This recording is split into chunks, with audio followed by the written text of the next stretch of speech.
কাজের চাপে এই হ্যাপি পোস্টটি তো করাই হয়নি। এই কুকুরটি ফুল বডি প্যারালাইজড অবস্থাতে আমাদের কাছে এসেছিল। সম্ভবত মেরুদণ্ডে কেউ আঘাত করার কারণে বা অ্যাক্সিডেন্টের কারণে ওর এই কন্ডিশন হয়ে গিয়েছিল। তারপর শুরু হয় ওকে সুস্থ করার আপ্রাণ চেষ্টা। দীর্ঘ দিন ধরে ওর ট্রিটমেন্ট চলেছে, প্রায় 2 মাস। 2 মাসের চেষ্টায় ও বর্তমানে সম্পূর্ণ সুস্থ। ও যখন প্রথমে আসে তখন খাওয়া দাওয়া সম্পূর্ণ বন্ধ করে দিয়েছিল এবং ফুল বডি প্যারালাইজড হয়ে গিয়েছিল, তাই ওকে স্যালাইন করতে হচ্ছিল। তারপর শুরু হয় ফিজিওথেরাপি।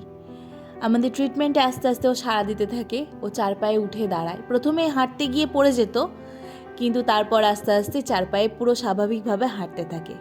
ও সম্পূর্ণ সুস্থ হওয়ার পর ওর পুরনো জায়গায় ওকে ফিরিয়ে দেওয়া হয়েছে। প্রার্থনা করবেন ও যেন ভালো থাকে, সুস্থ থাকে, তার পুরনো জায়গাতে পেট ভরে খাবার পায় এবং ওখানকার সমস্ত মানুষ যেন ওকে এইভাবেই ভালোবাসে। ধন্যবাদ আপনাদের সকলকে যারা অসহায় অবলাদের আগলে রেখেছেন, ভালোবাসছেন।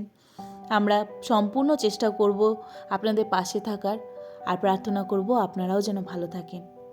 আমাদের আশীর্বাদ করবেন, আমরা যেন সব বাধা বিপত্তি পেরিয়ে এইভাবেই অসহায় অবলাগুলির জন্য কাজ করে যেতে পারি। ধন্যবাদ আপনাদের সকলকে।